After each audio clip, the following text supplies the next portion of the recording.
Praise the Lord! Madaydayaw ti Apo kakabsat. Tinagan niya po tayo Yesu Kristo, iso ti kapatgan, ngay kablaw ko kada kayo amin, nga agbuy-buya, ken agdengdengeg, manipod ti local TV channel tayo, ti DCTV, DPN channel 13, ken agdengdengeg ti radio station, iti 693 kHz. Kastamat kada kayo kakabsat, nga nakatune in, iti Facebook live stream, ti Jesus, the Blessed Hope Assemblies of God Church, ket si ayat unay nga magibingbingay kada kayo, mangidanon kada kayo ti programa nga napalwan Hope for You. Dati namnama tayo masarakan laeng kinapo tayo ng Yesu Kristo madaydayaw ti Apo. Itinagan ti apatpatgen mi unay nga pastor awan sa bali no dinhi Reverend Salvador Gaygayed. Ikablaw ko kastamat ti pamilyana ken ti pakabuklan ti Jesus, the Blessed Hope Assemblies of God Church, ti San Isidro, Candon City, nga masarakan lang itilikudan ti Dominion Bus Terminal. Ket kadagiti amin nga naisarong iti Candon, nga awan iti pakigimungan na itang abigat. Mabalinyo ti umay makipagdaydayaw, iti manubot ken mangisalakan tayo, iti dayta nga lugar. Kahit kumat nga kablaawan dagiti amin nga papastor, church workers, pada nga namati sa dinuman nga pasettilubong ti anyo nga pagserserbyan. Ni Apo Diyos ko tagtultuloy nga mangbendisyon kada kayo amin. Pagyamana kita nga bigat iti dagiti master control tayo on sa bali no da Engineer Roel Laranang ni Madam Lori May Gapusana. Good morning kada kayo kakabsat. Ken kahit kumat ngayib kasi ti nalaos nga panagyaman kadagiti na ayat unay nga sponsors tayo iti panagpatuloy iti programa tayo nga pannakay waragawag ken pannakay kasaba ti banghelyo ti Dios ket ni Apo Dios kumatagtultuloy nga mangbendisyon kada kayo kakabsat. Ti adal tayo ita nga bigat ket napaluan ti English nga kunana when I am weak I am strong. Ket ti teksto tayo masarakan iti 2 Corinthians chapter 12 verse 7 ingana ti 10 ket kastoy ti panagkunana ti King James version ti Ilocos. Tapno sa anak nga tumangsit gapo kadagiti adu nga naisingsingayan nga banag nga nakita naikanak iti nasaem nga sagsagabaan nga ingkabil ni Satanas. Ngabang parigat kanyak tapno jak agtangtangsit. Namitlo nga nagdawatak iti Apo nga ikkaten na kanyak daytoy. Ngayon insungbat na kanyak umanayen ken ka ti parabor ko. Tanapigsa ti pannakabalin ko no nakapsot ka. Ngarod maragsa ka nakunay nga mangitangsit iti anyaman nga kinatangsit iti anyaman nga kinakapsot ko. Tapno mariknak iti panalaknib, ti pannakabalin ni Kristo. Gapu ken Kristo awan ti anyaman kanyak, no nakapsutak, no mapagpabainanak, wenno agsagabak itirigan. Awan anyaman dagiti pannakaidadanes ken didigra, apaglasatak, tanapigsaak, iti kanito nga nakapsutak, madaydayaw ti Apo. Nailangitan nga Dios amami nga nasantuan, Apo madaydayaw ka. Itantanok mi o Diyos, tinapatag-unay nga nagan mo, iti dayto nga kanito. Iti panangted mo manen ti gundaway, Apo Diyos, tapno ti kasta, kat may waragawag dagiti sasaom. Apo, awan ti mabalin ko, nga ramiden, awan ti panangidalan mo kanya. Idalan ako mati Espiritu Santo, kan ti pamulot mo. Bueno Diyos, sikalaan ti madaydayaw, Apo, agsipod ta sikatin na imbag nga Diyos. Ket sapay la ko mabindisyonam dagiti sasaom nga may patayag ket may mula ko mga naimbag kadagiti amin nga makipagpartisipar iti daytoy nga gimong ti tangata. Ikomit ko amin ken kadagitoy ken Kristo Jesus nga pumi. Amen. Patpatgek nga kakabsat ken gagayem. No panunutan tayo dagiti bendisyon ti Dios iti panagbiag tayo anyamat ti sumrag iti panpanunot tayo. Well, mabaling ibaga tayo dagiti sumagannad. Nganikkan na tayo ni Apo Dios iti nasayaat nga pamilya, gagayem, health, work, recreation, dagiti sansanikwa tayo, dagiti ayat, dagiti tattao kada tayo. Awan dua-dua we are blessed kakabsat. ket nagsayaat nga panunutan nga datayo ket nabindisyonan tayo. Ita nga bigat ti teksto tayo ket nga intay adalen nga binasa tayo datay manipod iti Korinto ket may nga klase iti bendisyon nga numaminsan ket narigat nga mailasin dagiti tattao ket narigat nga maawatan. Ngam daytoy nga paset ti nasantuan nga surat ket nagtaod iti pannakabalin iti tinta nga insurat ni Apostol Pablo babaen ti sirib nga inted kenkuana ti Dios. Ni Pablo ken addaan iti nakaskasdaaw nga bendisyon ken parabor iti Dios iti biag na.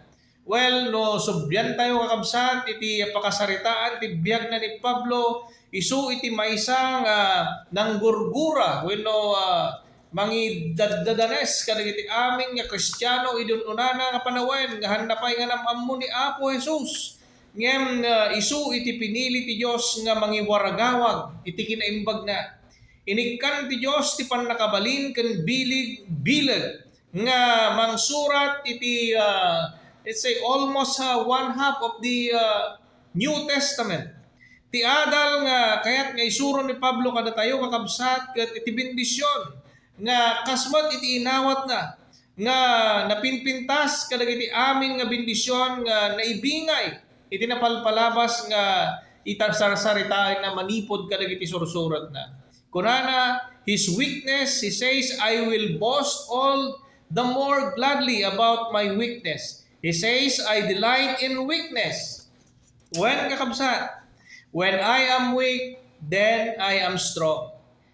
Weakness is also a blessing for you and me. When kakabsat, nagiti kinakapsut tayo, kinakapoy tayo, kakabsat, kat bendisyon ka na tayo. So adalin tayo no apay nga kastoy iti naibagak wenno naibaga ni Apostol Pablo kakabsat. Adda iti duwa nga banag nga nakabingbingayan da iti adal tayo. Ket mapantay nga dagos ti una kunana God's grace is sufficient for me. Kakabsat ken gagayem dagiti adu nga bendisyon iti panagbiag ni Pablo ken adda amin iti silpunang temptation adda ti karaman na nga tentasyon wenno sulisog. Adda sulisog kadagiti dadduma nga ipagarupda iti kagimungan wenno kadagiti kapilya ken nabendisyonan da maigapulaeng iti kinaimbag wenno kinabilag ni Pablo. Daytoy ket sulisog mat nga para kanyana wenno para ken ni Pablo. Ket tapno maliklikan iti panagpalagwad na ikan isuna iti maysa nga sakit wenno kunata nga pagkapuyan and so called a thorn in the flesh. Anya kadimet daytoy nga siit iti panagbiag ni Apostol Pablo. Awagan na daytoy iti a messenger of Satan to torment me kunana. Ket maysa daytoy nga sakit nga saan nga maikat ket saan nga naikat nga pulos iti unos iti panagbiag ni Apostol Pablo uray pay no namintallo nga inkarkararag na daytoy ken ni Apo Dios ngem ti sungbat ni Apo Dios kenkuana nagpintas kakabsat. My grace is sufficient for you. Adda iti dakkel nga rason ni Apo Dios no apay nga iti panagbiag tayo no maminsan ket dagiti banbanag nga ikarkararag tayo ket saan na nga ited nga dagos. Isut nga puna nga kadagiti amin nga ikarkararag tayo adda iti napinpintas nga plano wenno panggep ni Apo Dios iti panagbiag tayo. Isu nga kasapulan tayo iti agtalek ken agpamati ken kuana madaydayaw ti Apo. Daytoy ti karigatan nga awatan iti maysa nga tao wenno maysa nga namati no adda no dadduma agsipod sa anda nga maawatan iti sungbat nga ipaay iti Dios. Babaling nga dagitoy ket personal nga tarigagay tayo dagiti dawdawaten tayo isu nga adon dagiti kakabsat nga naupupay agsipod saan nga mapasamak dagiti kayat da nga sungbat iti karkararagda. Wen kakabsat hantayong bigbigan tayo kumang naimimbag wenno sirsirib ni Apo Dios ket mas nga amamuna iti kapintasan nga banag nga isungbat na kadagiti karkararag tayo madaydayaw ti Apo. Awan ti banag nga aramiden ni Apo Dios na dilaang iti pagimbagan tayo kakabsat. When dayta kumaapo kakabsat iti imula tayo kadagiti puspuso ken panpanunod tayo. Nga kadagiti amin nga sungbat iti karkararag tayo ket pagimbagan tayo amin nga namati madaydayaw ti Apo. Kanayon kuma nga tantandaanan tayo ken laglagipon tayo nga ti parabor ni Apo Dios ket umanay nga para kada tayo madaydayaw ti Apo. Ti may kadua ko na God's power is made perfect in my weakness. Patpatgek nga kakabsat ken gagayem daytoy nga pagkapuyan wenno sakit ni Apostol Pablo nga thorn in the flesh ket maysa nga wagas nga kaya't nga ramiden ni Apo Dios wenno daytoy ket parabor ni Apo Dios ket kuana.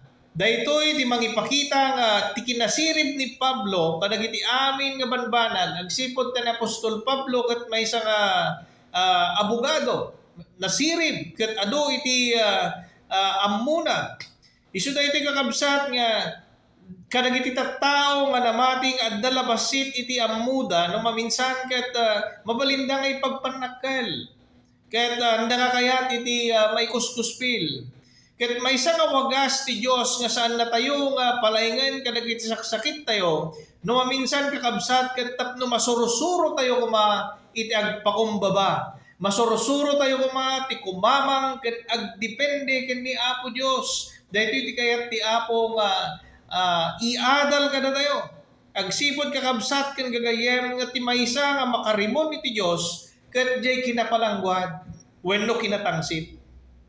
No kitain tayo nga naimbag kadagiti adu nga istorya iti Biblia manipod iti Old Testament adda iti maysa nga ari kakabsat nabilag daytoy nga ari ni Ari Nabucodonosor.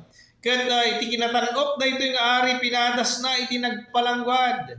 Ket inya ti napasamak ken kuana. Naibeleng iti tay-ak nga kakadwana dagiti atap nga animal nga agar-arap iti ruot iti 7 nga tawtawen. Kasama iti New Testament. Adda idi maysa nga baknang.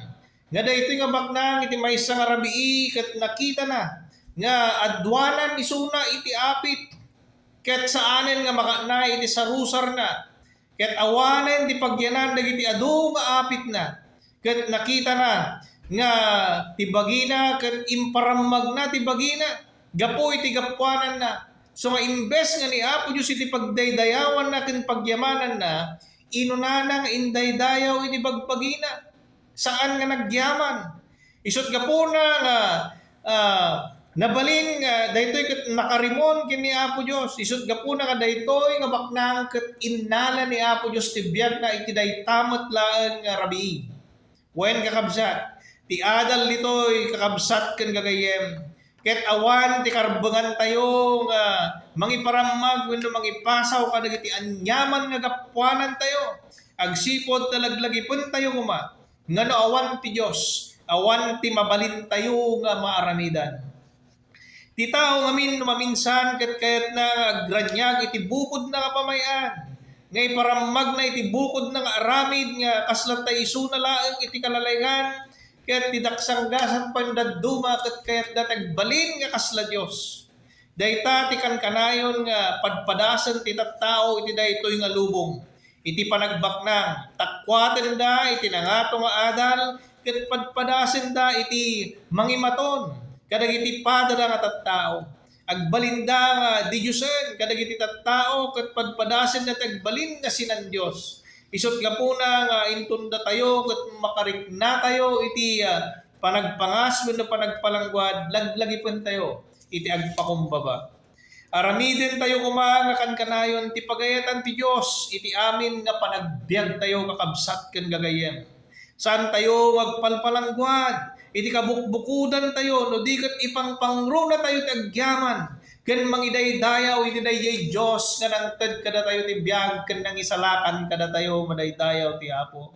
Isu kuma ti kanayon nga iyuna tayo agsipod na kasta ti kayat ti nasantuan nga surat nga isuro na kada tayo. Isut gapuna nga pinarswana tayo ti Dios. Tapno iti kasta ket adda iti mangidaydayaw ken kuana madaydayaw ti Apo. Saan nga copyright ti pan nakabalin ti Diyos no adda iti anyaman nga kinapalangguad kadagiti puspuso tayo. Isot ka po na nga iti dakkel nga adal tayo dito nga paset iti panagbiag ni Apostol Pablo. Kunana iti bersikulo nga binasa tayo, garod maragsakan ak unay nga mangitangsin iti anyaman nga kinatangsit iti anyaman nga kinakapsut ko. Tapno mariknak iti pannalaknib ti pan nakabalin ni Kristo. Gapo ken Kristo awan tanyaman kanya no di nakapsutak no di mapagpabaynanak wenno agsagsagabaak itirigat. Awan anyaman dagiti pan nakaidadanes ken didigra nga paglasata tanapigsaak iti kanito manakapsutak. Wen madaydayaw ti Apo, giyaman kami Apo Dios nalpas manen nga naikasaba dagiti sasaom. Sapay lang Apo ta nakasarak Apo ti napintas nga lugar kadagiti amin nga nakipagpaset iti daytoy nga gimong iti tangatan. Bendisyonan mo Dios dagiti amin nga workers iti daytoy nga radio station. Sika Apo ti mangi-provide kadagiti amin nga pagkasapulan da. Ket sapay lang o Dios ta mariknada nga sikalaen ti man nakabalin nga Dios nga makaisalakan ken mangted ti biag nga agnanayon. Bendisyonan dagiti amin nga listeners, kadagiti amin nga problema o Dios, ipariknam Apo nga sikaket man nakabalin, nga sikaket mangagas, sikaket mangsolbar, sikaket mangi-provide, ken sikaket managayat nga Dios. Apo ikomit mi amin ken kadagiting aramid mi, ken Kristo Jesus nga Apo mi. Amen. Kakabsat ken gagayem kahit kayong tumanen nga awisan kadagiti sumarsaronopay nga Sunday broadcast ti 7 to 7:15 ti gayen ken kabsat yo Brother Eli Villanueva pumakpakada.